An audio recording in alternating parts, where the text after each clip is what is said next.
She found the divorce papers hidden under his desk, filed 3 weeks ago, while he was still kissing her goodbye every morning, while he was still touching her belly and whispering to their unborn baby, while she was painting the nursery yellow. He had drained their savings, $180,000, gone. He had signed a lease with another woman. And when she confronted him, he did not yell. He did not apologize. He opened the front door, pointed to a suitcase the housekeeper had packed that morning, and said 5 words that shattered her entire world. "You have nothing. Get out." 7 months pregnant, $43 in her pocket, credit cards canceled, no family, no friends. He had made sure of that years ago. She ended up on a park bench in the pouring rain, whispering to her unborn daughter, "Just hold on, baby. Mommy is figuring this out." But she was not figuring it out. She was freezing. She was breaking. And the man she trusted most in this world had planned her destruction with the same precision he used to close business deals. What happened next will shock you. Because the woman who walked into that storm with nothing walked out with something her husband never saw coming. And by the end of this story, you will understand exactly why he lost everything and she gained it all. Lesson and value. This story carries a truth that every woman needs to hear at least once. Your worth is not measured by what someone else allows you to have. It is measured by what you refuse to let them take. If you have ever trusted the wrong person, if you have ever felt trapped, if you have ever wondered whether starting over is even possible, this story is your answer. It is possible. And it starts the moment you decide that you deserve more than a locked door and a packed suitcase. If this story hit close to home, or if it reminded you of someone you love, do me a favor. Hit that subscribe button right now so you never miss a story that could change the way you see your own strength. Drop a comment and tell me where you are listening from today. I read every single one. And if you know a woman who needs to hear this tonight, share this story with her. Sometimes one story at the right moment can remind someone that they are not as alone as they feel. Now, stay with me, because this journey is just getting started. The rain had been falling for 3 hours straight, the kind of cold, relentless downpour that soaks through everything and settles deep into your bones until you forget what warmth ever felt like. Jennifer Cole sat on a metal park bench in the middle of a deserted city park, her arms wrapped tight around her swollen belly, her thin coat plastered to her skin like a second layer of defeat. She was 32 years old, 7 months pregnant, and she had exactly $43 left to her name. Her lips moved in the darkness, whispering words meant only for the tiny life shifting inside her. "Just hold on a little longer, okay? Mommy is figuring this out. I promise you, baby. Mommy is figuring this out." But she was not figuring it out. She was sitting on a bench in the rain at 11:47 at night with no home, no family, no plan, and no idea how she had arrived at this exact moment in her life. 6 hours ago, she had been painting a nursery wall soft yellow. 6 hours ago, she had believed she was loved. A police cruiser rolled slowly past the park entrance, its headlights cutting through the sheets of rain. Jennifer watched it stop, reverse, and pull up to the curb. A young officer stepped out, pulling his collar up against the downpour, and walked towards her with the careful posture of someone approaching a situation he did not want to deal with. "Ma'am, you cannot sleep here," he said, his flashlight sweeping across her face. "Are you okay? Do you need me to call someone?" Jennifer opened her mouth, but the words caught somewhere between her throat and the truth. Call who? Martin had made sure she had no one left to call. Her mother's number had been disconnected for 3 years. Her best friend from college had changed her number after Martin convinced Jennifer that real wives did not need outside friendships. Every bridge had been burned so slowly, so methodically, that she had not even smelled the smoke until she was standing alone in the ashes. I am fine, she managed, her voice barely audible over the rain. I am just waiting for someone. The officer studied her for a long moment, his eyes dropping to her belly, then back to her face. Something flickered in his expression. Maybe sympathy, maybe discomfort, maybe both. He opened his mouth to say something else, but before he could speak, a voice cut through the rain from across the street. She is with me, officer. Unless you want to explain to Channel 7 News why you arrested a pregnant woman for sitting on a bench in the rain. Jennifer turned toward the voice and saw a woman marching across the street from a brightly lit diner, holding an umbrella in one hand and a steaming cup of coffee in the other. She was in her late 50s, heavy-set, wearing nurse's scrubs under a raincoat, and she moved with the kind of authority that suggested she had been handling difficult situations since before the officer was born. The officer looked at the woman, then at Jennifer, then back at the woman. He seemed to calculate the odds of this ending well for him and decided they were not favorable. You ladies have a good night, he said, and walked back to his cruiser. The woman watched him drive away, then turned to Jennifer, extending the coffee cup with a matter-of-fact expression that carried zero sentimentality and 100% practicality. My name is Diane Washington. Everybody calls me Dee. I work the night shift at that diner, and I have been watching you sit on this bench for the last 2 hours trying to decide whether to come over or mind my own business. Business lost. Drink this. It is decaf. Jennifer took the cup with trembling fingers, the warmth almost painful against her frozen skin. She wanted to say thank you, but what came out instead was a sound she did not recognize, something between a gasp and a sob that broke free from somewhere deep inside her chest and shattered the fragile composure she had been desperately maintaining. Dee sat down beside her on the wet bench without hesitation, not flinching at the cold metal or the rain soaking through her scrubs. She put one arm around Jennifer's shaking shoulders and said nothing for a full minute, just letting her cry with the patience of someone who understood that some pain needs to spill before it can be cleaned up. When the sobs finally slowed to shaky breaths, Dee spoke again, her voice softer now but still carrying that unshakable steadiness. Okay, here's what we are going to do. You are going to stand up. You are going to walk across that street with me. You are going to sit in my diner where it is warm and dry. You are going to eat something because that baby needs fuel even if you do not feel like eating. And then you are going to tell me what happened. Or you are not going to tell me. Either way, you are not spending another minute on this bench. That is not a suggestion. Jennifer looked at this stranger, this woman who had no reason to care, no obligation to help, no connection to her life whatsoever, and felt something she had not felt in months. Not safety, not yet, but the faintest, most fragile flicker of something that might eventually become hope if she could keep it alive long enough. She nodded. Dee helped her to her feet, held the umbrella over her, and walked her across the street into the warm glow of the diner. The bell above the door chimed as they entered, and the smell of coffee and grilled food wrapped around Jennifer like the first kind embrace she had received in longer than she could remember.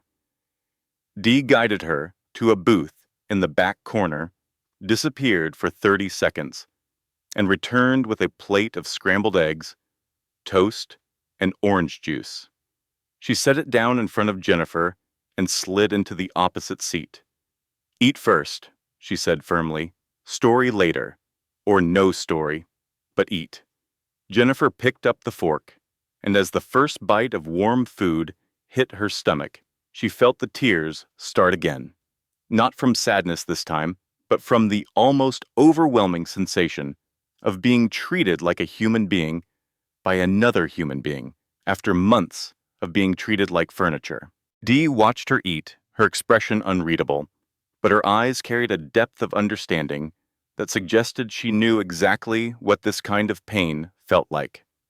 Around her neck, a small gold locket caught the light, and her fingers touched it briefly, unconsciously, the way people touch things that connect them to someone they have lost. Jennifer noticed, but did not ask. Some pain announces itself.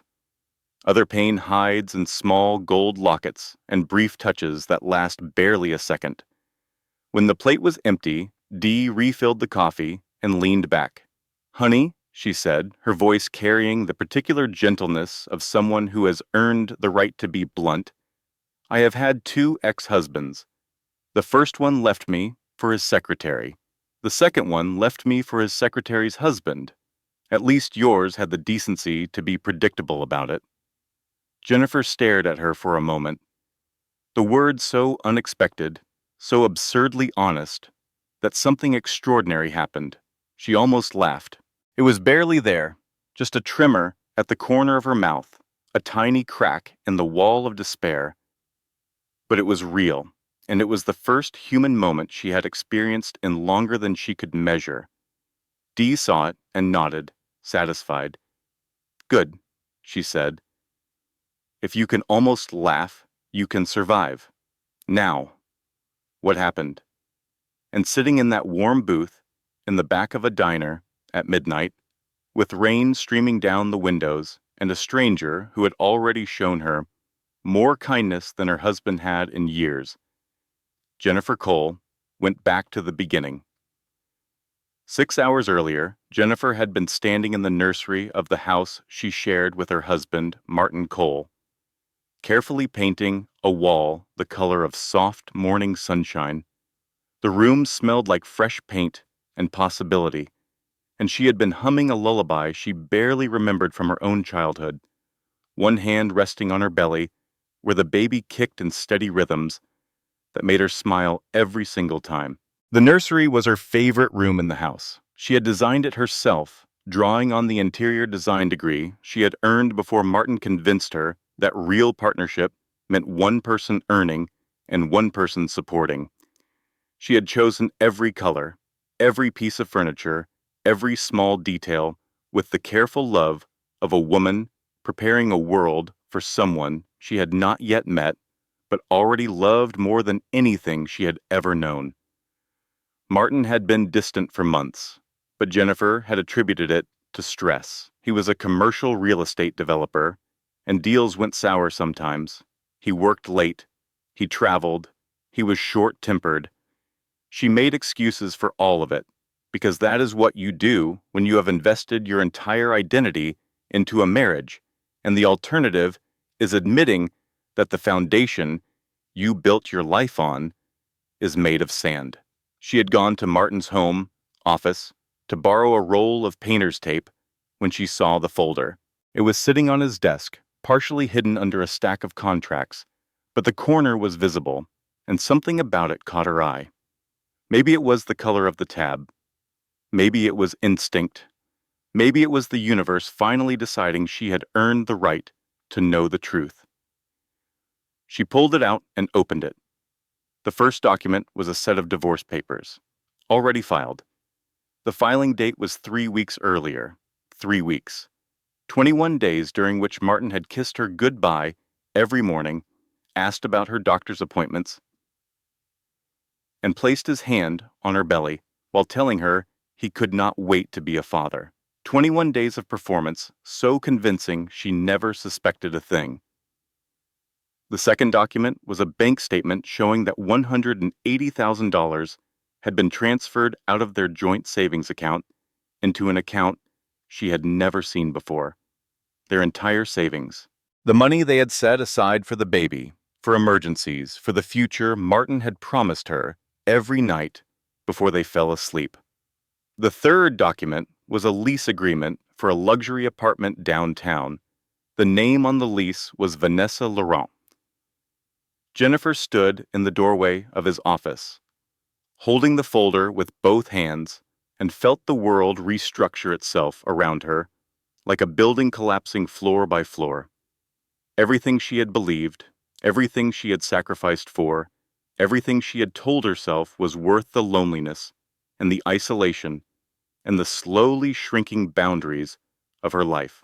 All of it disintegrated in the time it took to read 3 pieces of paper. She was still standing there when Martin came home. He walked through the front door at 6:15, jacket over his arm, phone in his hand, and stopped when he saw her in the hallway holding the folder. His expression did not change. That was the detail that would haunt her for months afterward. His expression did not change. He looked at her the way you look at a minor inconvenience, a traffic light that turned red when you were running late. "I was going to tell you this weekend," he said, his voice carrying the casual indifference of a man returning a library book he never finished reading. Jennifer's voice shook when she spoke. 3 weeks. You filed 3 weeks ago. You took our money. You signed a lease with another woman. And you are going to tell me this weekend?" Martin set his jacket on the hall table and loosened his tie. His movements were deliberate, unhurried, almost rehearsed. "Jennifer, let us not make this dramatic. The marriage has been over for a long time. You know it. I know it. The only difference is I had the courage to act on it." "The courage?" Jennifer's voice cracked. "You drained our bank account while I was painting a nursery for your child. You signed a lease with your girlfriend while telling me you were working late. That is not courage, Martin. That is cowardice dressed in a suit."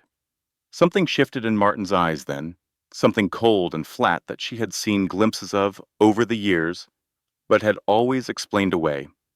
He stepped closer, not threatening, not aggressive, just close enough that she could smell his cologne and the faint trace of a perfume that was not hers. "Let me be clear," he said, and his voice dropped to a tone she had never heard before. Smooth, precise, and utterly devoid of emotion. "This house is in my name. The car you drive is in my company's name. The bank accounts are in my name. Even the credit cards you carry are authorized extensions of my accounts, and they were canceled this morning. You have nothing, Jennifer, because you built nothing. You existed in my life at my discretion, and that discretion has ended." The words landed like physical blows, each one calculated to hit exactly where it would cause the most damage. Jennifer felt her knees weaken, felt the room tilt slightly, felt the baby kick hard as if reacting to the stress flooding through her body. "You cannot do this," she whispered. "I am 7 months pregnant with your child." Martin opened the front door. The rain had already started outside, fat drops hitting the pavement with the sound of something ending. He gestured toward the doorway with a casual sweep of his hand, and Jennifer saw what was waiting on the porch. Her suitcase, packed. The housekeeper had done it that morning while Jennifer was buying paint for the nursery. The magnitude of the planning behind that single suitcase nearly broke her. This was not a man acting on impulse. This was not a fight that got out of hand. This was an execution, planned weeks in advance, with the same attention to detail Martin applied to his real estate deals. She was a property being liquidated, a line item being removed from a spreadsheet, a problem being solved with maximum efficiency and minimum emotional expenditure. "Martin, please," she said. And she hated herself for the begging in her voice, hated that his cruelty could reduce her to this when she had once been a woman with talent and ambition and dreams that did not revolve around any man. Martin checked his watch. "The Uber I called for you should be here in about 10 minutes.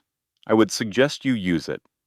After tonight, I will not be paying for your transportation." Jennifer picked up her suitcase with hands that felt disconnected from her body. She walked through the door into the rain, and Martin closed it behind her with a soft click that sounded louder than any slam ever could. The lock turned. The porch light went off. She stood in the rain for several minutes, trying to process what had just happened, trying to find some handhold of logic or reason in the smooth wall of cruelty that had just closed around her. The Uber never came. Of course it did not. Martin had never called one. It was one final manipulation, one last demonstration of control, keeping her standing on the porch long enough to feel the full weight of her humiliation before the rain drove her away. She called her mother first. The number you have dialed is no longer in service. She called her college friend, Sarah Mitchell. The number you have dialed has been changed. The new number is unlisted. She called 911. The dispatcher listened, then explained carefully that this was a civil matter, not a criminal emergency. She could file for a protective order on Monday. There were shelters she could contact. Would she like those numbers? Jennifer wrote down the numbers with a pen that barely worked on a receipt she found in her coat pocket. She called the first shelter. Full. The second shelter. No answer. The third shelter required intake during business hours only. It was 8:17 in the evening. $43 in her wallet. Credit cards canceled. No car, no family, no friends, 7 months pregnant, pouring rain. She started walking. Jennifer told Dee all of this in the back booth of the diner. While the rain hammered the windows and the coffee grew cold, she told it without drama, without embellishment, in the flat, exhausted voice of someone who had been hollowed out so completely that even the telling felt like an echo of an echo. When she finished, Dee was quiet for a long moment. Then she reached across the table, took Jennifer's hands in hers, and said something Jennifer would remember for the rest of her life. That man did not break you, honey. He just made you think he did. There is a difference, and you are going to learn that difference starting right now. Jennifer spent the night on a narrow cot in the diner's back storage room, surrounded by boxes of napkins and industrial-sized containers of ketchup. It was not comfortable. It was not dignified, but it was dry and warm and safe. And down after 7 hours on a park bench in the rain, those three things felt like luxuries she had not earned. She woke to the smell of pancakes and the sound of Dee's voice cutting through the morning like a blade wrapped in velvet. You are eating for 2, so I made enough for 3. Do not argue with me. My kitchen, my rules. Jennifer sat up slowly, her body aching from the cot and the cold and the accumulated exhaustion of everything that had happened. Her belly felt heavy and tight, and the baby moved restlessly, as if sensing its mother's distress. She placed both hands on her stomach and took a slow breath, then another, counting them the way the pregnancy books recommended for stress management. The diner was mostly empty at 6:30 in the morning. Just a couple of construction workers at the counter and an elderly man reading a newspaper by the window. Jennifer ate the pancakes Dee set in front of her, each bite a small act of defiance against the voice in her head that sounded like Martin telling her she deserved none of this. Dee sat across from her, drinking coffee and watching with the practiced eye of someone who had spent decades reading people across diner tables. I called the women's shelter on Pine Street, Dee said. They have a bed opening up tomorrow. It is not the Ritz, but it is safe, and they have a prenatal care program. We can get you in there while we figure out the legal situation. Jennifer nodded, grateful beyond expression, but the word legal made her stomach clench. She had no money for a lawyer. She had no documentation. Martin had controlled everything. Every account, every file, every piece of paper that proved she existed as anything other than his wife. I do not even have my own bank account, Jennifer said quietly, the shame of the admission burning in her chest. I let him handle everything. I let him convince me that was what partnership meant. Dee set down her coffee cup with a deliberate firmness. Honey, do not do that. Do not sit there and blame yourself for trusting someone you loved. That man ran a con on you. A long, patient, calculated con.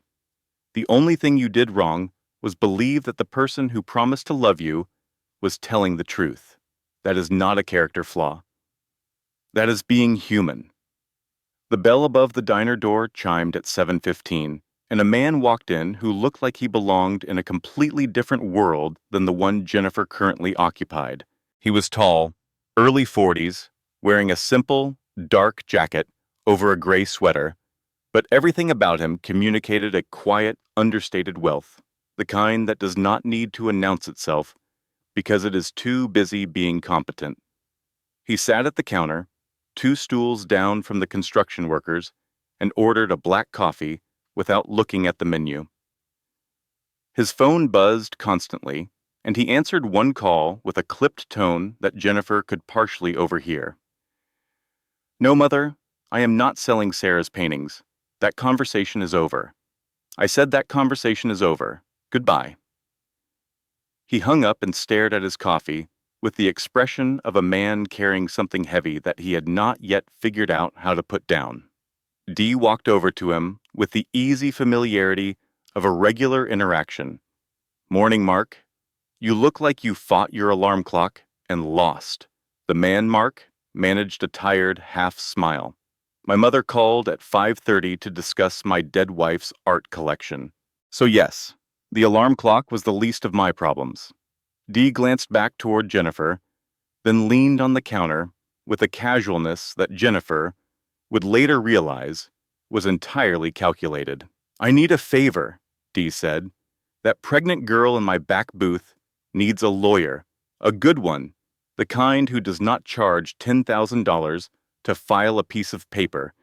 You know people. Help or get out of my booth." Mark looked toward Jennifer for the first time. Their eyes met briefly, and Jennifer saw something pass across his face, not attraction, not pity, but a flicker of recognition, the kind of look one wounded person gives another. When they see the familiar shape of pain, they know intimately. Then he looked away. "I will make some calls," he said, pulling out his phone.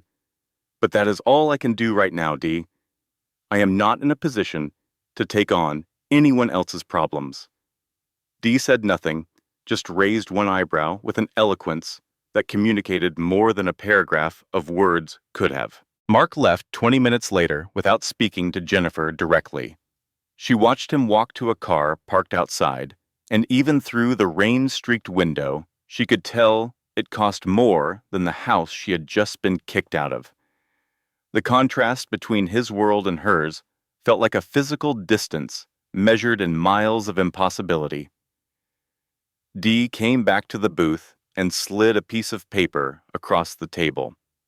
On it was a name and phone number, written in Mark's handwriting. "Claire Buchanan," Dee read aloud. "Family law attorney. Mark says she is the best, and she does pro bono cases for women in situations like yours. He already called her. She is expecting to hear from you this afternoon." Jennifer stared at the paper, then looked at Dee. Why would he do that? "He does not know me." Dee touched the gold locket at her neck, a gesture so brief it was almost invisible. "Because some people carry enough pain that they cannot stand to watch someone else drown in theirs. Now call that lawyer." Jennifer called Claire Buchanan at 2:14 that afternoon from Dee's personal cell phone. The conversation lasted 47 minutes and changed everything. Claire's voice was sharp, focused, and completely devoid of the false sympathy Jennifer had been dreading. She asked direct questions and expected direct answers. "How long were you married? Did you work during the marriage? Whose name is on the accounts? Did he give you written notice of the divorce filing? Do you have any documentation of the financial transfers?" When Jennifer answered no to most of these questions, Claire did not sigh or express disappointment. Instead, she said something that planted the first real seed of fight in Jennifer's exhausted heart. "Your husband did not just leave you, Jennifer. He executed a financial ambush. This was planned like a military operation, which means he left a trail, because operations that complex always leave trails. My job is to find those trails. Your job is to survive long enough for me to do mine. For the first time since Martin closed the door on her, Jennifer felt something other than despair. It was small and fragile and buried under layers of fear and exhaustion, but it was there. Direction, a single clear step in a darkness that had felt completely impenetrable. That evening, Mark returned to the diner. He ordered the same black coffee, sat at the same stool, and this time he turned to Jennifer. "Did you call Claire?" Jennifer nodded. "She is filing emergency motions tomorrow." Mark studied her for a moment, his expression careful, guarded. "Good. She is the best at what she does. You are in good hands." He turned back to his coffee, and Jennifer thought that would be the end of it. A rich man's casual good deed, a phone call made, a conscience cleared, a story he might mention at dinner parties about the time he helped a stranger. But Dee had other plans.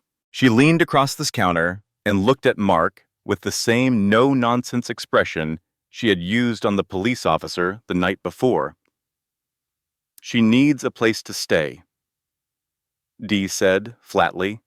"The shelter is full until next Tuesday, and she cannot sleep in my storage room for a week. You have a guest house the size of most people's actual houses, and it has been sitting empty for 2 years collecting dust and guilt. Make it useful." Mark's jaw tightened.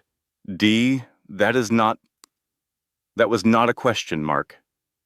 The silence stretched between them for several seconds. Jennifer watched the conflict play across Mark's face, the reluctance fighting with something deeper, something that looked like obligation or memory, or the specific kind of pain that comes from knowing you could help and choosing not to. Finally, he exhaled. "It is a guest house," he said, looking at Jennifer directly. "Separate entrance, separate keys. No strings, no expectations. You can stay until you find something permanent." Jennifer met his eyes, and for the first time she saw, past the wealth and the composure, to something rawer underneath. This man was not offering charity. He was offering penance for something she did not yet understand. "I will pay rent," she said, "when I can. I insist." Mark blinked, clearly not expecting that response. Then something shifted in his expression, something like respect. "Okay," he said, "when you can." Jennifer moved into Mark Elliott's guest house the following morning. It was small by his standards, but by any normal measurement it was beautiful.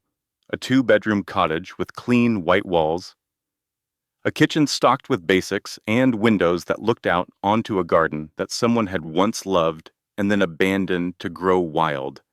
She set her single suitcase on the bed and sat beside it, placing both hands on her belly. The baby kicked. "We have a roof, little one," she whispered. "That is step 1. Step 2 starts tomorrow." Claire Buchanan's office was on the 3rd floor of a building that looked unimpressive from the outside and formidable from the inside. The walls were lined with framed court victories, and Claire herself was exactly what her phone voice had promised: a woman in her 50s with steel gray hair, reading glasses she wore like armor, and the focused intensity of someone who had spent 30 years fighting battles other lawyers considered unwinnable. Jennifer sat across from her, holding a folder of documents she had spent 3 days assembling from memory. Fragments of bank statements, screenshots of texts she had backed up to the cloud before Martin wiped her phone, and a detailed timeline of every financial decision Martin had made without her knowledge or consent. Claire reviewed everything with the methodical precision of a surgeon examining X-rays. She made notes, she asked questions, she circled dates and drew arrows between documents. After 20 minutes, she looked up. "Your husband made 3 critical mistakes," she said, holding up 3 fingers. First, he filed the divorce papers before formally notifying you, which in this state gives us grounds to challenge the timeline and protect certain assets. Second, he transferred funds from a joint account without your written consent, which is a violation of fiduciary duty. Third, and this is the one that matters most, he left a digital trail. Men who think they are smarter than everyone else always do. Jennifer felt something shift inside her chest, a small flame of determination catching where there had only been ashes. The first hearing was scheduled for 3 weeks later. Claire filed emergency motions for temporary custody, temporary spousal support, and a restraining order based on the documented pattern of financial abuse and coercive control. The motions were detailed, aggressive, and devastating. During those 3 weeks, Jennifer did something she had not done in years. She took action on her own behalf. She remembered that her entire interior design portfolio was saved on a cloud drive that Martin did not know about, an old account from before they were married that she had never thought to close. She logged in and found everything: her best work, her client testimonials, her design concepts. It was like finding a photograph of the person she used to be before Martin erased her. She contacted a former client named Rebecca Torres, who had loved Jennifer's work on her living room 3 years earlier. Rebecca was renovating her kitchen and had been looking for a designer. She offered Jennifer a freelance contract. It was small, barely enough to cover groceries, but it was income she had earned with her own talent, and it meant more to her than any amount Martin had ever deposited into their joint account. Mark noticed the change in her. Over the 3 weeks of waiting, their interactions shifted from polite distance to cautious familiarity. He would leave fresh fruit and herbal tea on the guest house porch without being asked. She would find notes from him, brief and practical, about doctor's appointments he had researched and grocery deliveries he had arranged. But on the 8th day, Jennifer walked into the guest house and found that Mark had installed a full security system without telling her.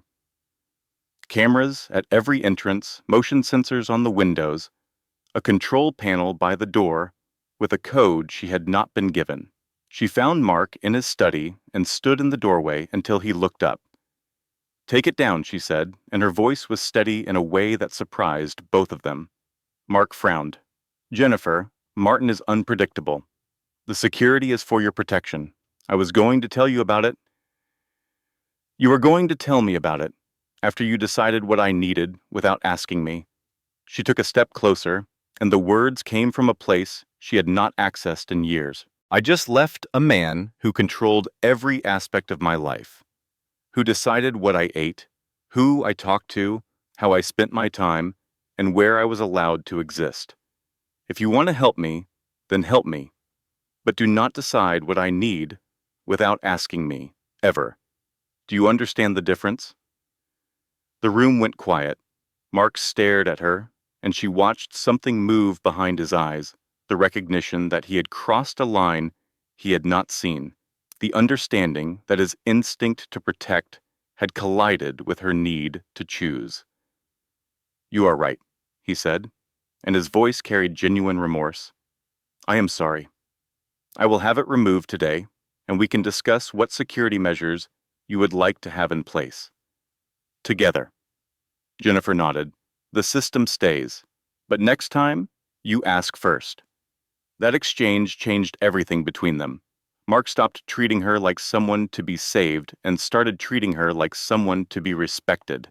Jennifer stopped expecting his help to come with conditions and started accepting it with a confidence rooted in the knowledge that she could walk away at any time. The power dynamic shifted from rescuer and rescued to something closer to equals navigating complicated circumstances with mutual respect. The day of the first hearing arrived on a Tuesday morning that felt heavy with consequence. Claire had prepared extensively, and Jennifer had rehearsed her testimony until the words felt like part of her body. Martin appeared in court with an expensive attorney, a tailored suit, and the relaxed confidence of a man who believed the system was designed to serve him. Claire was devastating. She presented evidence of the undisclosed financial transfers, the premature divorce filing, the pattern of isolation and financial control. She painted a clear, methodical picture of a man who had systematically stripped his pregnant wife of every resource and relationship before discarding her. Martin's attorney objected frequently. The judge overruled most of them. When it was over, Judge Harmon ruled in Jennifer's favor. Temporary custody granted. Temporary spousal support ordered. Restraining order issued. Martin was to have no contact with Jennifer outside of court, supervised communications.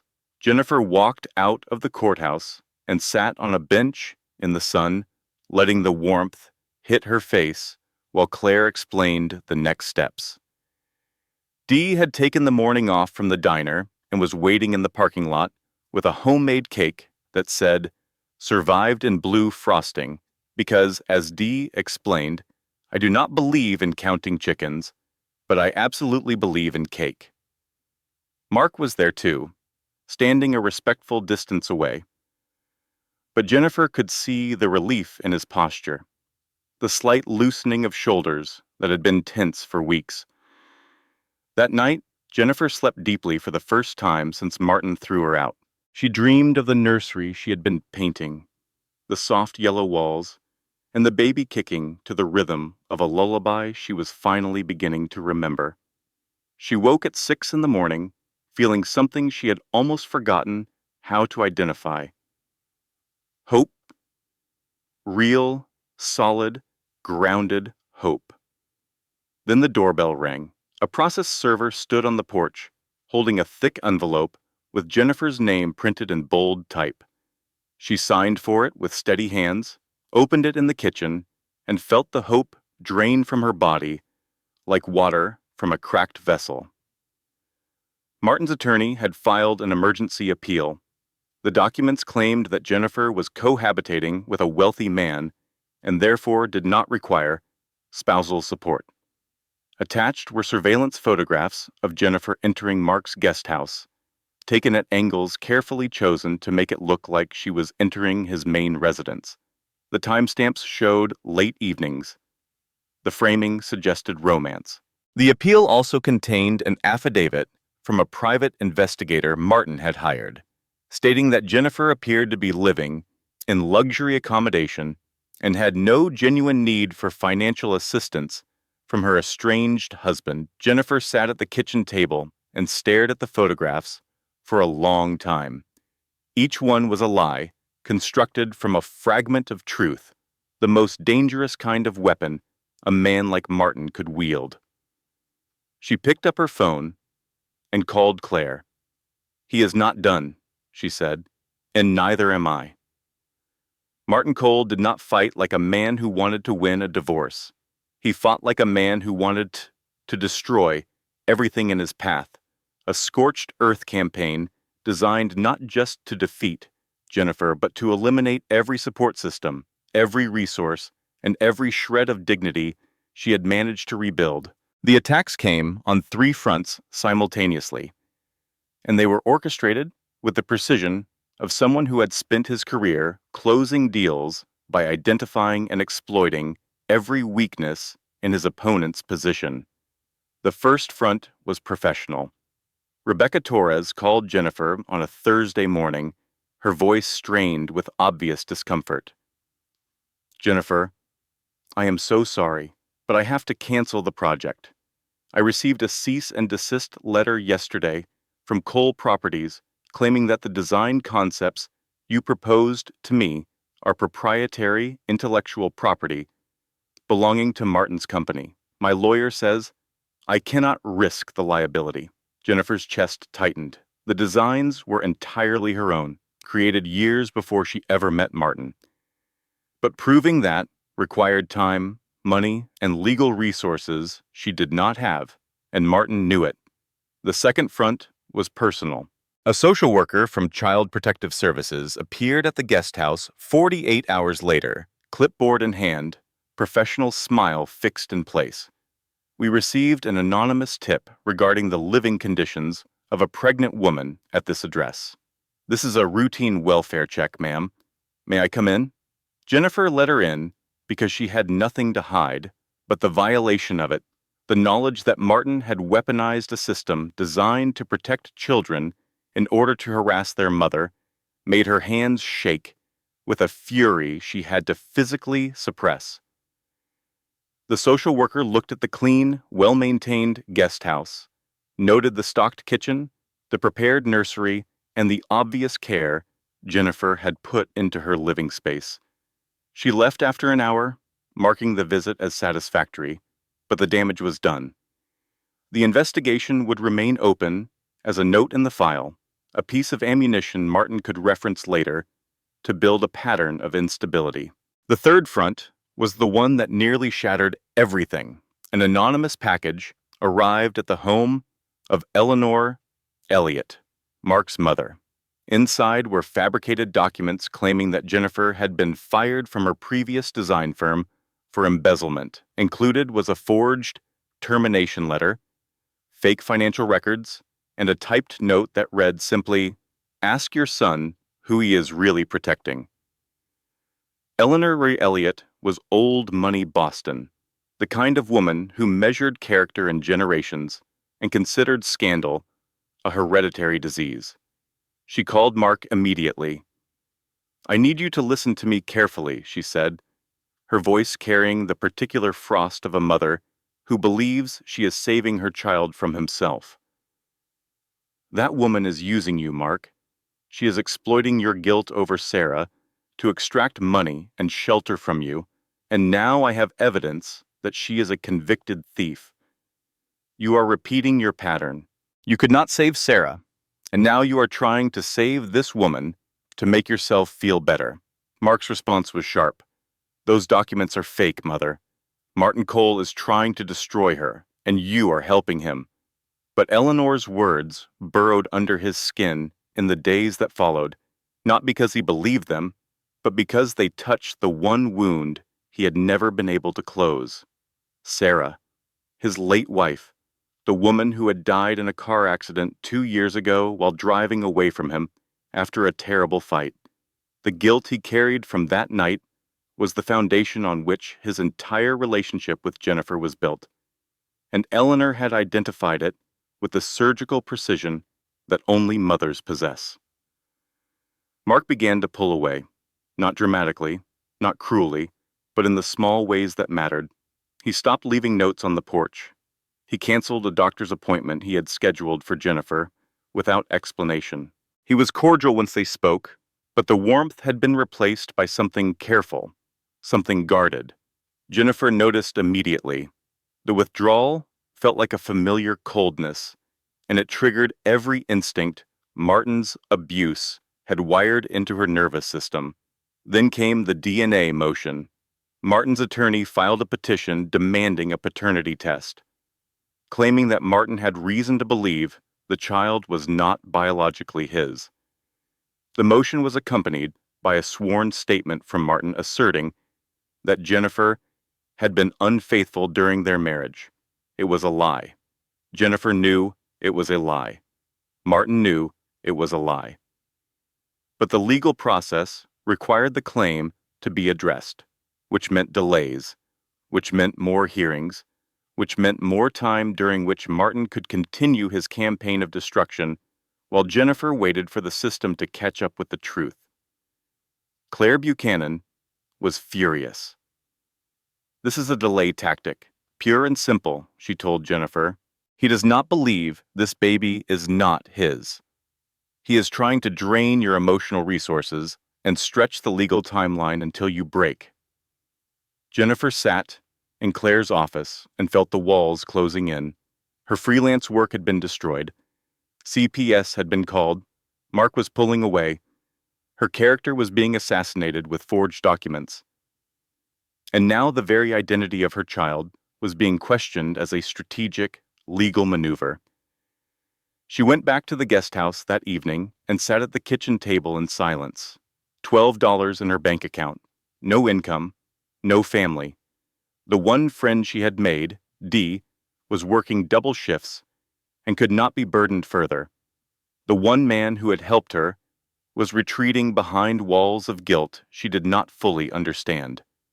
She whispered to her belly in the darkness, "I do not know how to do this." The baby kicked, hard, as if disagreeing. Jennifer sat with that kick for a long time. Then she picked up her phone and called Dee. "I need help," she said. "Real help, the kind where we stop reacting and start planning." Dee arrived at the guest house 30 minutes later with a thermos of coffee and a legal pad. They sat at the kitchen table until 2 in the morning, and by the time Dee left, Jennifer had a plan. She could not outspend Martin. She could not outpower him. But she could outwork him, and she could outthink him, because Martin's greatest weakness was the same thing that made him dangerous. He believed he was the smartest person in every room, and people who believe that always leave trails. The next morning, Jennifer did just 3 things before sunrise. First, she called Claire and asked her to subpoena every financial record Martin had generated in the past 2 years, business and personal, including records from any entity in which he held a controlling interest. Claire had been requesting limited financial discovery, but Jennifer wanted everything. Every transaction, every transfer, every shell company. Second, she contacted Mark directly and asked to meet him in the garden between the main house and the guest house. When he arrived, guarded and careful, she did not ask for help. She told him the truth. "Your mother received forged documents about me. They were sent by Martin to destroy your trust in me. I cannot control what your mother believes, and I cannot control what you believe. But I can tell you that I have never stolen anything from anyone, and if you need to verify that, I will sign whatever release you need to investigate my background yourself. I would rather you know the truth than wonder." Mark was quiet for a long time. Then he said, "I do not need to investigate you, Jennifer. I need to stop letting my guilt make decisions for both of us. I am sorry." Something cracked open between them. Not romance, not yet, but a trust built on honesty rather than dependence. It was the first relationship Jennifer had experienced in years that felt like it stood on solid ground. Third, Jennifer called Ray Santoro. She had met Mark's head of security briefly, a former Marine with a dry sense of humor and the observational skills of someone trained to see what others missed. She asked him a single question. If you were investigating a man who was hiding money and manipulating legal proceedings, where would you start? Ray's answer was immediate. Follow the money. Always follow the money. Claire's subpoenas produced results within 2 weeks. Martin's financial records revealed a web of shell companies, 3 of them, all registered in different states under different names, but all ultimately controlled by Martin through a series of intermediary holding structures. Money flowed through these companies in patterns that Claire's forensic accountant described as textbook asset concealment. But the real discovery, the one that changed everything, came from a detail buried in a property record that Ray Santoro found during his own investigation. The luxury apartment leased in Vanessa Lawrence's name had not been paid for with Martin's personal funds. It had been purchased outright, not leased, with money from a company called Greystone Holdings, and Greystone Holdings had received its initial funding from a trust controlled by Martin's father, Gerald Cole. Ray dug deeper. Gerald Cole was 76 years old, suffering from late-stage pancreatic cancer, and is in possession of a family trust worth approximately $40 million. The terms of the trust were specific and old-fashioned. The principal would pass to Gerald's direct descendants, but only upon the birth of a male grandchild. If no male grandchild existed, the money would be distributed to a list of charitable foundations. Martin did not have a son, but he was about to have a child. Jennifer felt the pieces click into place with a sickening clarity. Martin had not planned the divorce because he stopped loving her. He had planned it because he needed control of the baby. Not emotional control, financial control. The kind that would allow him to claim the child as his dependent, position himself as the custodial parent, and access $40 million from a dying man's trust.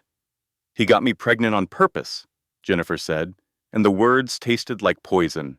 The whole marriage, the nursery, the promises, all of it was about the money. Claire leaned forward, her eyes sharp with the intensity of an attorney who had just found the key to winning her case. "And that is exactly what we are going to prove." Then something unexpected happened. Vanessa Laurent called Jennifer.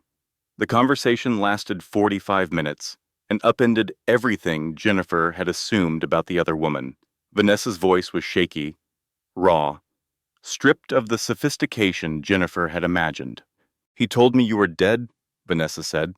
"He told me you had a miscarriage and moved back to your family in Michigan. He told me the marriage ended years ago. I found out the truth last week when I saw court documents on his desk." "I am so sorry, Jennifer. I did not know." Vanessa was not the villain. She was another casualty. Martin had been lying to her with the same fluency he had lied to Jennifer, constructing separate realities for each woman that allowed him to maintain control over both. Vanessa offered to testify. She provided text messages, emails, and recordings that proved Martin had been planning the divorce since before Jennifer became pregnant. The evidence was devastating. Claire filed a massive countersuit. Martin's shell companies were exposed. His business partners were alerted to potential embezzlement. The narrative Martin had carefully constructed, the story of a reasonable man leaving an unstable wife, began to crumble. Jennifer allowed herself to feel hope again. It was cautious this time, tempered by experience, but it was there, and it felt earned rather than borrowed. Then Martin played his most dangerous card. He had recorded a conversation with Mark from weeks earlier, a heated exchange in which Mark, pushed beyond his patience, had said clearly and unmistakably, "I will destroy you if you touch her." Martin's attorney presented the recording to a judge and requested an emergency restraining order against Mark Elliott, arguing that he posed a credible threat of violence. The judge, lacking full context and operating under obligation to take threats seriously, granted the order. Mark could not come within 500 feet of Jennifer. He could not contact her. He could not visit the guest house. He could not be present at any legal proceeding involving Martin. Jennifer's protector was legally removed from her life in a single afternoon. Martin knew exactly what he was doing. Without Mark, Jennifer was vulnerable. Without Mark's resources, his security team, his emotional support, she was back to fighting alone. And Martin was not finished. The baby came early. Jennifer went into labor at 36 weeks, 3 weeks before her due date, in the guest house with no one beside her except Dee, who drove her to the hospital at 4 in the morning, while calling Claire with one hand and steering with the other. The delivery was complicated. The baby was small, and there were moments during the 12-hour labor when the monitors beeped in patterns that made the nurses move faster and speak more quietly. Jennifer gripped Dee's hand through every contraction, and Dee held on with a strength that suggested she was holding on to more than just Jennifer's fingers. At 4:17 in the afternoon, Lily Cole was born, 5 pounds 2 ounces, a full head of dark hair, a cry that filled the room and broke every wall Jennifer had built around her heart. Jennifer held her daughter against her chest and wept. Not from pain, not from fear, but from the overwhelming, devastating, beautiful reality that this tiny person existed, that she was here, that she was alive and breathing and perfect. "You are everything," Jennifer whispered against Lily's forehead. "You are absolutely everything." Dee stood beside the bed, tears streaming down her cheeks, one hand touching the gold locket she always wore. For a moment, the mask of toughness fell completely, and Jennifer saw the depth of what Dee carried. The loss of her own daughter, 20 years ago. The grief that had never fully healed. The reason she had walked across that street in the rain to help a stranger on a bench. "She is beautiful," Dee whispered, and her voice cracked on the word in a way that told Jennifer everything she needed to know about the woman who had saved her life. Mark could not come to the hospital. The restraining order kept him 500 feet away. But Ray Santoro came, standing in the doorway with a stuffed elephant and an expression that suggested he had practiced looking casual and failed completely. "From Mark," he said, handing her the elephant along with a handwritten note that contained only 6 words. "She is loved. So are you." Jennifer held the note against her chest alongside her daughter and felt, for one fragile, luminous moment, that everything might actually be okay. The moment lasted 72 hours. On the 3rd day after Lily's birth, a social worker and a county sheriff arrived at the guest house where Jennifer had brought her newborn daughter home. They carried a court order, signed by a different judge than Judge Harmon, granting Martin temporary emergency custody based on an evaluation from a psychiatrist named Dr. Richard Haynes. The evaluation stated that Jennifer exhibited symptoms of severe anxiety disorder and paranoid ideation that rendered her an unfit mother. It recommended immediate removal of the child for the child's safety, pending a full custody hearing. Jennifer read the order while holding Lily against her shoulder. The words blurred and reformed and blurred again, each sentence a blade that cut deeper than anything Martin had ever said to her face. The social worker was professional, sympathetic even. She explained the process, the timeline, the appeal options. She said she was sorry. She said she understood how difficult this was. Jennifer heard none of it. She heard only the sound of her own heartbeat and the soft breathing of the baby in her arms. Dee stood beside her, rigid with fury, but controlled enough to recognize that fighting the order physically would only give Martin more ammunition. She leaned close to Jennifer and whispered words that cost her more pain than Jennifer would ever fully understand. "Let her go now so you can get her back forever. You fight this in court, not here. Do not give him what he wants." Jennifer looked at Dee, then she looked at Lily. Then she kissed her daughter's forehead, inhaled the warm, perfect scent of her skin, and handed her to the social worker. She did not scream. She did not collapse. She stood in the doorway and watched the car drive away with her daughter inside, and she felt something inside her chest turn from grief into something harder, sharper, colder, something that was no longer afraid. She picked up her phone and called Claire. "File everything," she said. "Every single document we have. I want an emergency hearing with Judge Harmon. I want it tomorrow." Her voice did not shake. 48 hours later, catastrophe struck twice more. Mark, unable to reach Jennifer and frantic after learning that Lily had been taken, drove to Martin's office to confront him. Martin called the police. Mark was arrested for violating the restraining order and spent the night in jail. His mugshot was leaked online with a headline that read, "Tech CEO arrested after threatening father in custody battle." And that same evening, Dee did not show up for her shift at the diner. Jennifer called repeatedly. No answer. At 10:15, she received a call from the hospital. Dee had been struck by a car in a hit and run while walking to the diner. She was alive, but in intensive care with 3 broken ribs and a punctured lung. Security camera footage from a building across the street showed a black SUV, the same make and model, driven by Martin's personal driver.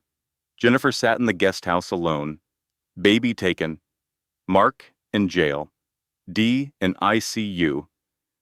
Her 3 anchors ripped away in 72 hours. She sat in the silence for a long time.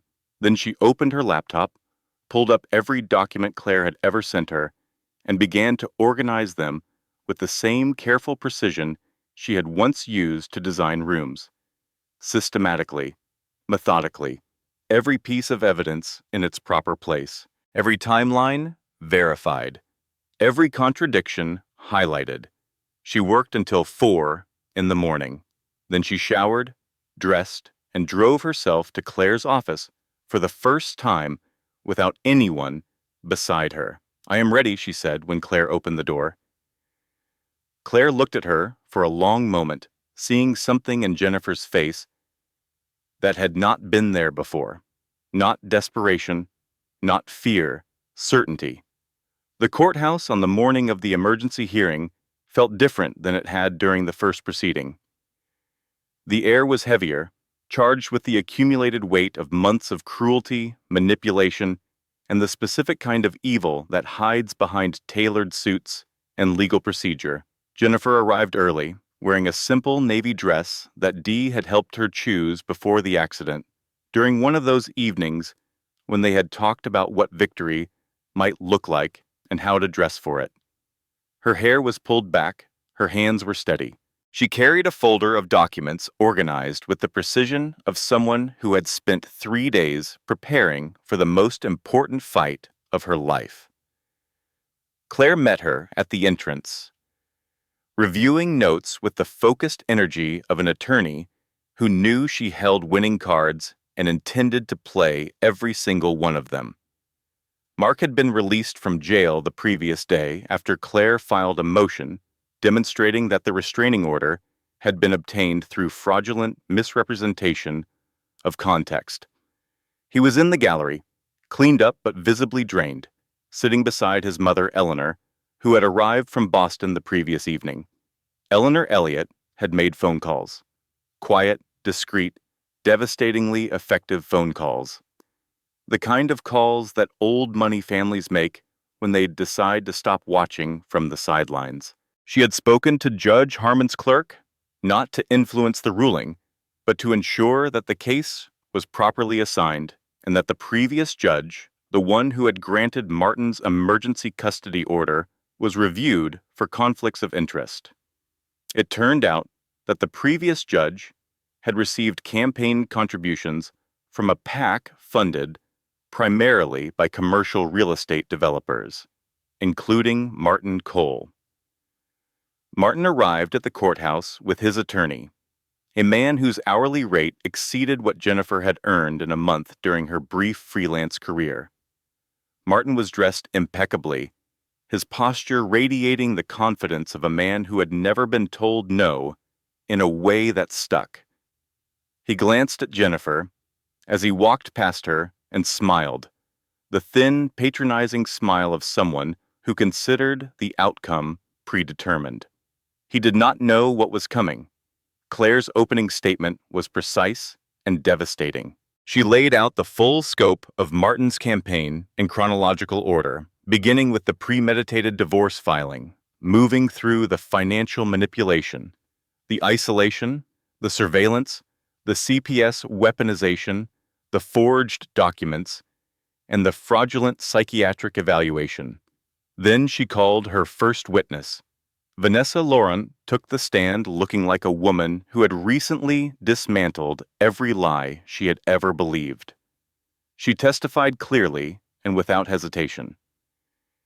She confirmed that Martin had told her Jennifer was dead, that the baby had been miscarried, that the marriage had ended years before they met. She presented text messages and emails that proved Martin had been planning the divorce since before Jennifer became pregnant. The courtroom shifted. Jennifer could feel it, the almost imperceptible change in the air when truth becomes undeniable. Claire's second witness was Ray Santoro, who presented the results of his investigation. The shell companies, Shell, the financial transfers, Greystone Holdings, the connection to Gerald Cole's trust, the $40 million inheritance that required a grandchild. Martin's attorney objected repeatedly. Judge Harmon overruled each objection with decreasing patience. Then Claire played her final card. She called Dr. Richard Haynes, the psychiatrist whose evaluation had declared Jennifer an unfit mother. Dr. Haynes took the stand with the brittle composure of a man who had been subpoenaed against his will. Claire approached him with the deliberate calm of a predator who had already cornered her prey. Dr. Haynes, you evaluated Jennifer Cole on September 14th and concluded she was suffering from severe anxiety disorder and paranoid ideation. Is that correct? That is correct, Dr. Haynes said, adjusting his glasses. And you recommended emergency removal of her newborn child based on a single 45-minute evaluation. Is that also correct? The evaluation was thorough and based on established clinical criteria. Claire nodded slowly. Dr. Haynes, can you explain to the court why the Cole Family Foundation donated $500,000 to your clinic 14 days before you conducted that evaluation? The courtroom went silent. Dr. Haynes's face lost 2 shades of color. Martin's attorney shot to his feet, objecting. But the words were already in the air, already spreading through the room like a stain that could not be removed. Judge Harmon leaned forward. You will answer the question, Doctor. Dr. Haynes looked at Martin. Martin looked at the table in front of him, and Jennifer watched the architecture of lies that had imprisoned her for months begin to collapse in real time. But Claire was not finished. Your Honor, she said, we have one additional witness available via video conference. We request permission to present his testimony. Judge Harmon granted permission, and a screen was set up. The face that appeared was gaunt, aged by illness, but the eyes were sharp. Gerald Cole, Martin's father, was testifying from his hospital bed. His voice was frail but clear. My son came to me 6 months ago and told me his wife had miscarried. He asked me to modify the terms of my trust to give him direct access to the principal. I agreed because I believed I had no grandchild. 3 weeks ago, I learned that my granddaughter is alive, healthy, and that my son orchestrated this entire divorce to gain custody of the child for the sole purpose of accessing the trust. Gerald paused, and when he continued, his voice carried the weight of a man confronting the final truth of his life. I failed as a father. I created a man who sees people as instruments of profit, but I will not fail as a grandfather. I am executing a new trust today. The $40 million will be held for my granddaughter, Lily, until she reaches the age of 25. My son will receive nothing. Martin stood up abruptly, his composure shattering for the first time. His voice was raw, uncontrolled, stripped of every layer of charm and calculation that had defined him. She is nothing, he shouted, pointing at Jennifer. She was nothing before me, and she will be nothing after me. The courtroom held its breath. Judge Harmon did not raise her voice. She did not need to. Mr. Cole, sit down. And for the record, the woman standing before this court has demonstrated more integrity, resilience, and fitness as a parent than anything you have presented in these proceedings. This court rules as follows. Full custody of Lily Cole is awarded to Jennifer Cole. The emergency custody order is vacated. A permanent restraining order is issued against Martin Cole. Martin Cole is referred to the district attorney for investigation of financial fraud, evidence tampering, obstruction of justice, and conspiracy. Child support is set at the maximum statutory amount, plus damages for emotional distress. Jennifer heard the words, but they took several seconds to reach the part of her brain that could process them. She gripped the edge of the table, her knuckles white, and felt Claire's hand on her arm. steady and real. She turned and looked at the gallery. Mark was there, his eyes glistening, his composure cracked just enough to show the depth of what he felt. Eleanor sat beside him, her expression unreadable, except for the slight trembling of her lower lip that betrayed the emotion she had spent 70 years learning to control. But Jennifer did not go to them first. She turned to Claire. "Thank you," she said, "for believing me before anyone else did." Then she walked to the gallery. She looked at Mark. Their eyes held. And in that silence lived every storm they had weathered, every fear they had faced, every moment of trust they had built from the wreckage of two broken lives. But the first thing she said was not about love or gratitude. It was practical, grounded, and entirely her own. "I need to go get my daughter."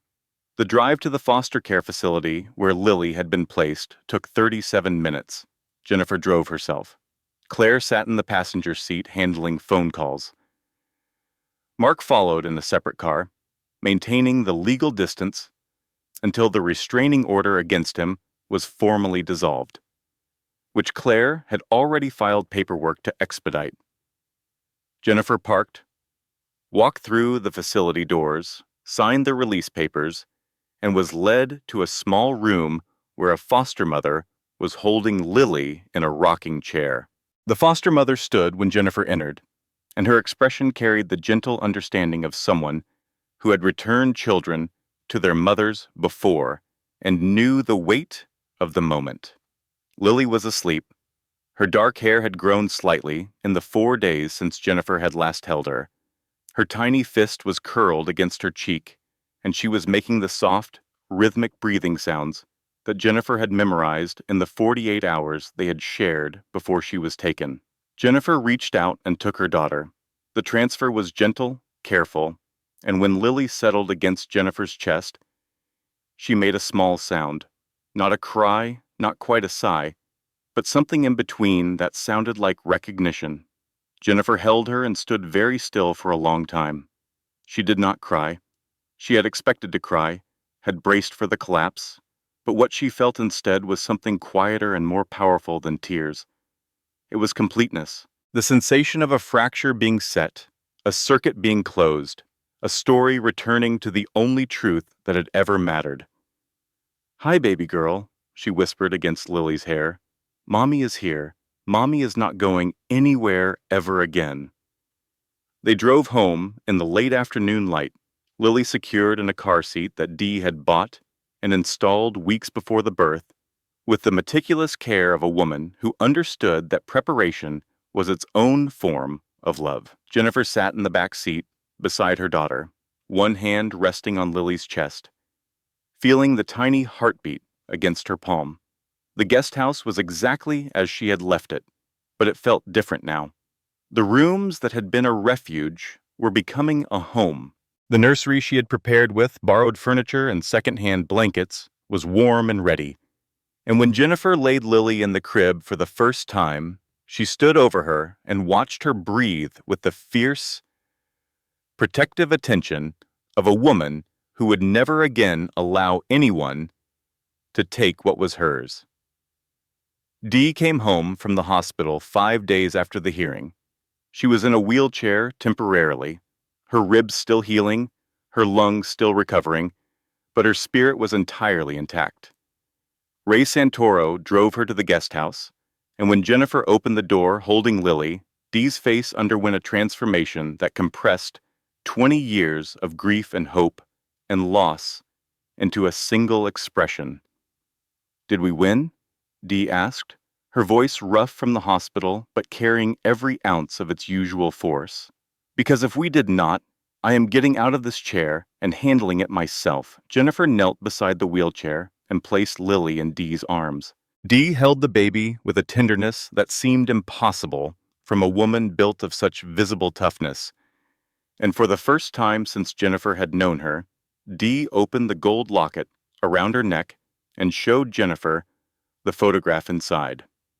It was a baby, a little girl with dark eyes and a face that would never grow older than the day the picture was taken. Her name was Grace, Dee said quietly. She lived for 11 hours. That was 20 years ago. I have been carrying her with me every day since. Jennifer put her hand over Dee's and said nothing, because some moments are too sacred for words, and the only adequate response is presence. Dee closed the locket, kissed Lily's forehead, and looked up at Jennifer with eyes that were wet but unbroken. You did it, honey. You actually did it. Jennifer shook her head. We did it. Every single one of us. Mark came to the guest house that evening, the first time he had been able to visit since the restraining order was lifted. He stood in the doorway and looked at Jennifer, holding Lily in the rocking chair, and something in his expression shifted in a way that Jennifer recognized because she had seen the same shift in her own reflection. It was the look of someone who had been carrying guilt for so long that it had become their identity, and who was suddenly, terrifyingly, being offered the possibility of letting it go. "Can I come in?" he asked. Jennifer nodded. Mark sat in the chair beside her, and for a long time they did not speak. Lily slept between them, oblivious to the significance of the moment, concerned only with the warmth and the steady breathing of the people who surrounded her. Finally, Mark spoke. "I need to tell you something. I should have told you a long time ago." Jennifer waited. "My wife Sarah died 2 years ago, in a car accident. She was driving away from our house after a fight, the worst fight we ever had. I said things I cannot take back. She got in the car, angry and upset, and she ran a red light 6 blocks from our home. She died before the ambulance arrived." His voice was steady, but the steadiness was the kind that comes from having practiced the words so many times they had worn smooth. "When I found you, on that bench, when Dee asked me to help, I did not help because I am a good person, Jennifer. I helped because I was trying to undo something that cannot be undone. I was trying to save you because I could not save her. And somewhere along the way, my guilt became tangled up with my feelings for you in a way that was not fair to either of us." Jennifer listened without interrupting, without judgment, without the need to fix or reassure. She simply listened because she understood that some confessions need space more than they need response. "I am not your savior," Mark continued, his voice dropping to barely above a whisper. "I never was. You saved yourself, Jennifer. You saved Lily. Everything I did was the supporting role. And I need you to know that I see that. I see who you are, separate from what I need you to be for my own redemption." Jennifer reached over and took his hand. She held it firmly, grounding them both in the present. "I know why you helped me," she said, "and it does not diminish what you did. We are both carrying things, Mark. The difference is, we do not have to carry them alone anymore." They sat together in the quiet of the guest house while Lily slept and the evening light faded into the kind of soft darkness that feels like permission to rest. Eleanor Elliott visited the following weekend. She arrived in a town car, dressed impeccably, and stood in the doorway of the guest house with an expression that cost her considerable pride to wear.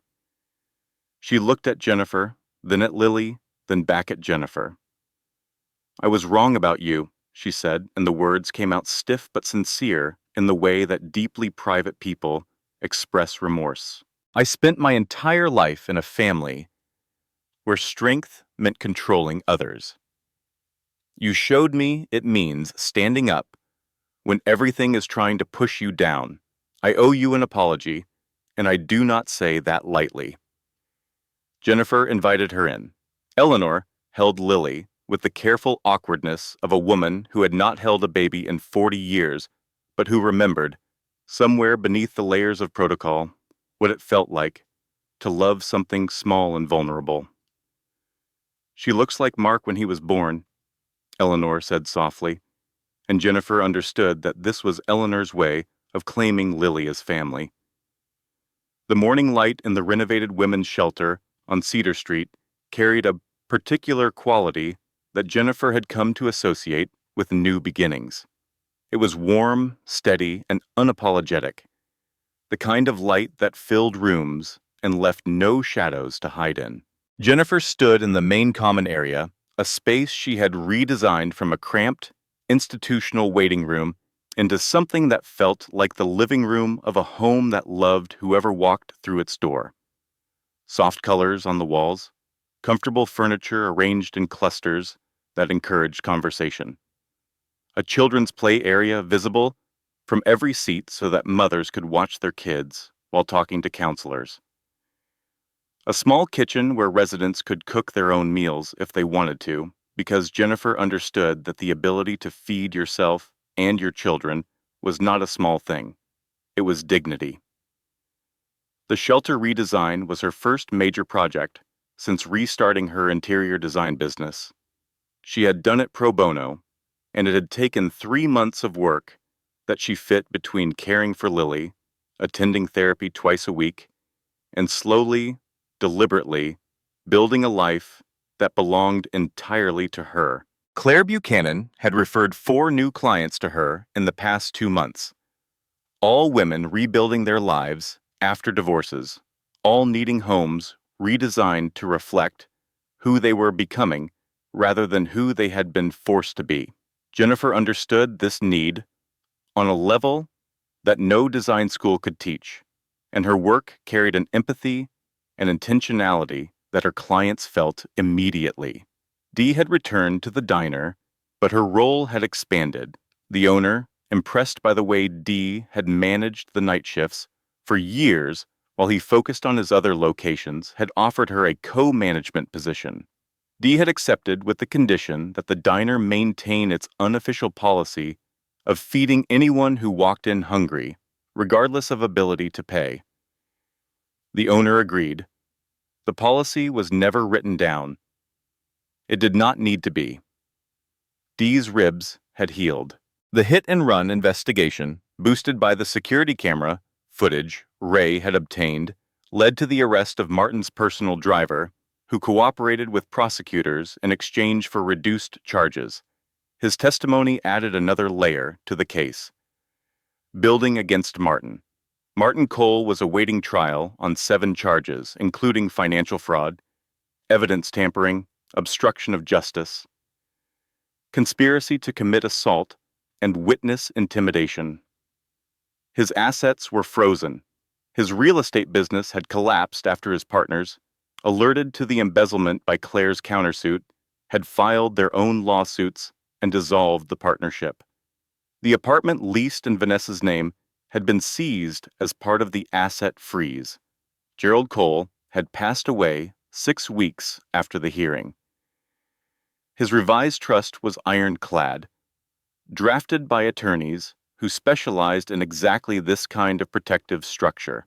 $40 million sat in an account bearing Lily's name, managed by an independent trustee, untouchable until her 25th birthday. Martin would never see a cent of it. Vanessa Laurent had cooperated fully with prosecutors and was rebuilding her own life in a different city. She and Jennifer exchanged occasional text messages with the careful warmth of 2 women connected by a shared wound who respected each other's need for distance. Their last exchange had been simple. Vanessa wrote, "Thank you for not hating me. I should have seen it sooner." Jennifer replied, "We both should have. That is on him, not us." Mark and Jennifer were together, officially, publicly, and on terms that Jennifer had established with the same clarity she brought to everything now. She had kept the guest house for 3 months after the trial, maintaining her own space, her own routine, her own address. When she finally moved into the main house, it was because she chose to, not because she needed to. They were not perfect. Mark still struggled with the impulse to overprotect, to anticipate threats, to solve problems before Jennifer knew they existed. Jennifer still flinched at raised voices, still checked her bank account 3 times a day, still occasionally woke at 3 in the morning with the phantom sensation of rain on her skin and the echo of Martin's voice telling her she was nothing. But they talked about it. They argued about it sometimes. They went to couples counseling where a therapist named Dr. Williams helped them untangle the threads of guilt and trauma and love that had woven together into something complicated and real and worth protecting. Eleanor visited monthly. She never became warm in the traditional sense, but she became present, which for Eleanor was a far greater transformation. She established a college fund for Lily. She introduced Jennifer to her social circle with the specific phrasing, "This is Jennifer, my son's partner, and one of the most talented designers I have ever met," which from Eleanor was the equivalent of a standing ovation. Ray Santoro remained Mark's closest friend and had developed an unlikely bond with Dee, who appreciated his dry humor and his refusal to be impressed by anything. They argued about politics at the diner counter twice a week and agreed about absolutely nothing, which both of them seemed to enjoy immensely. On a Tuesday afternoon in early spring, 6 months after the trial, Jennifer was sitting on the floor of the guest house, which she had converted into her design studio, playing with Lily while reviewing fabric samples for a new project. Lily was 6 months old and had recently discovered the ability to laugh, a development that had reduced every adult in her life to complete emotional devastation on a daily basis. Dee was visiting, sitting in the armchair with a cup of coffee, watching Lily grab at Jennifer's fabric samples with the enthusiastic lack of discrimination that defined her approach to all objects within reach. Dee made a face at Lily, an exaggerated, ridiculous expression that involved crossing her eyes and puffing her cheeks. Lily stared at her for a moment with the intense seriousness that babies reserve for truly important phenomena. Then she laughed. A full, pure, unreserved baby laugh that filled the room and made time stop. Jennifer looked at Dee. Dee looked at Jennifer. They both started crying. Then they started laughing. Then they were doing both at the same time, which is the most honest expression of joy available to people who have survived enough to know how rare and precious it is. Mark walked in during this moment, took one look at the scene, and said, "Should I come back later?" Dee wiped her eyes. "Get in here and hold your daughter." She just laughed for the first time, and you almost missed it. Mark picked up Lily, who grabbed his nose with both hands, and laughed again. The sound was so perfect, so entirely free of everything ugly and cruel and broken that the world had tried to impose on her family, that Jennifer felt something settle inside her chest. Not hope. She was past hope now. Hope is what you feel when the outcome is uncertain. This was certainty. This was the knowledge, earned through suffering and proven through survival, that she had built something real. That evening, after Dee had gone home and Mark had fallen asleep on the couch with Lily on his chest, Jennifer walked to the window of the room that had once been a guest house and was now her studio, her business, her proof that she was more than what had been done to her. The night was clear, no rain, no storm, no thunder, just stars, scattered across the sky like a map of every possibility she had almost lost and fought to reclaim. She thought about this bench, the cold metal, the rain, the $43, the moment she believed she had nothing left. And she thought about Dee marching across that street with an umbrella and a coffee and the words, "She is with me." And she understood that survival is never a solo act. It is a chain of hands reaching through the dark, each one gripping the next, pulling forward, refusing to let go. She whispered into the quiet room, her voice steady, her words meant for no one and everyone. "You were born in a storm, little one, but storms do not last, and the women in your family, we are built to outlast every single one of them." She turned off the light, She walked to the couch. She lifted Lily gently from Mark's chest and carried her to the nursery, the room she had painted soft yellow in another life, another world, another version of herself that felt like a stranger now. She laid Lily in her crib, pulled the blanket up to her chin, and stood there for a moment, watching her daughter breathe. Then Jennifer Cole walked into the next room, sat down at her desk, and opened her laptop. She had a shelter to finish designing, clients to call in the morning, and a future to build. She got to work. Jennifer Cole walked into that storm with nothing but $43 and a promise to her unborn child. She walked out with something no one could ever take from her, the knowledge that she had saved herself. Not a millionaire, not a courtroom, her. And if her story reminds you of your own or someone you love, remember this. The most powerful thing you can do when the world tries to make you small is refuse. And if you are sitting on your own bench right now, in your own storm, with your own $43, remember that D is out there somewhere. The diner light is on. And you are not as alone as you think. Thank you for staying until the very end. If this story touched your heart, share it with someone who needs to hear it tonight. Subscribe so you never miss a story that reminds you what strength really looks like. And remember, every ending is just the beginning of something you have not imagined yet. This content was carefully researched, developed, and manually edited by our team to deliver meaningful storytelling with real emotional value. Every character, every scene, and every turning point was crafted with one purpose: to remind you that courage is not the absence of fear. It is the decision to keep going when fear is all you have left. Thank you for being part of this community. We will see you in the next story.